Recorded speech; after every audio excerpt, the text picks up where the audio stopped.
ലോക്സഭയിൽ പ്രധാനമന്ത്രിയെ പ്രതിപക്ഷ നേതാവ് രാഹുൽ ഗാന്ധി ഇന്ന് കടന്നാക്രമിച്ചു. പ്രധാനമന്ത്രിയെ തള്ളി ചൈനീസ് സൈന്യം ഇന്ത്യൻ മണ്ണിലുണ്ടെന്ന് കരസേനാ മേധാവി പറഞ്ഞെന്നും മോദിയെ ക്ഷണിക്കാൻ ആവശ്യപ്പെട്ട വിദേശകാര്യമന്ത്രിയെ അമേരിക്കയിലേക്ക് അയച്ചെന്നും രാഹുൽ ഗാന്ധി ഇന്ന് ലോക്സഭയിൽ ആരോപിച്ചു. പ്രസംഗത്തിൽ രാഹുലിനെതിരെ നടപടിക്കും നീക്കം ആരംഭിച്ചു. പരാമർശങ്ങളിൽ തെളിവുകൾ നൽകിയില്ലെങ്കിൽ രാഹുൽ ഗാന്ധിക്കെതിരെ നടപടിയെടുക്കണമെന്ന് BJP ഇന്ന് ആവശ്യപ്പെട്ടു. രാഷ്ട്രപതിയുടെ നയപ്രഖ്യാപന പ്രസംഗത്തിനുള്ള നന്ദിപ്രമേയ ചർച്ചയിൽ പ്രതിപക്ഷത്തിന്റെ ഭാഗത്തു നിന്നും ചർച്ചകൾക്ക് തുടക്കം കുറിച്ച രാഹുൽ ഗാന്ധി കടുത്ത ആരോപണങ്ങളാണ് പ്രധാനമന്ത്രിക്കെതിരെ ഉന്നയിച്ചത്.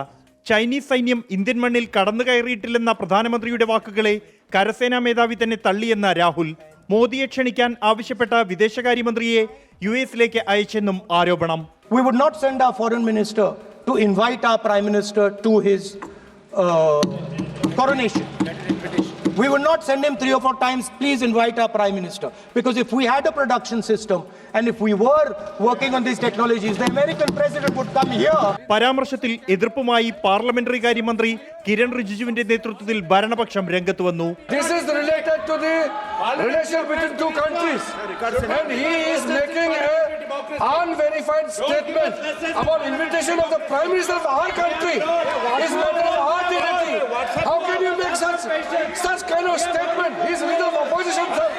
മേക്ക് ഇൻ ഇന്ത്യ പദ്ധതി പരാജയമെന്നും മഹാരാഷ്ട്ര തെരഞ്ഞെടുപ്പിൽ ക്രമക്കേട് നടന്നെന്നും ആരോപിച്ച രാഹുൽ ഭരണഘടന ഉയർത്തി ജാതി സെൻസസ് ആവശ്യവും ഉന്നയിച്ചു. The new voters have been added mostly in the constituencies where BJP has swept. I am still not making an allegation.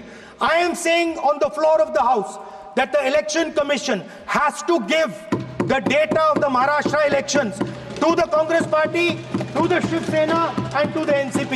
Speaker Om ബിർളയെ കണ്ട കേന്ദ്രമന്ത്രി കിരൺ റിജിജു ഉന്നയിച്ച വിഷയങ്ങളിൽ തെളിവുകൾ നൽകിയില്ലെങ്കിൽ രാഹുലിനെതിരെ നടപടിയെടുക്കണമെന്ന് ആവശ്യപ്പെട്ടു.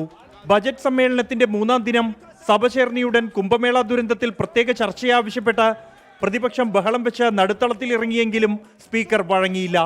ആവശ്യമെങ്കിൽ നന്ദിപ്രമേയ ചർച്ചയിൽ വിഷയമുന്നയിക്കാൻ സ്പീക്കർ നിർദ്ദേശിച്ചു. 24 ഡൽഹി.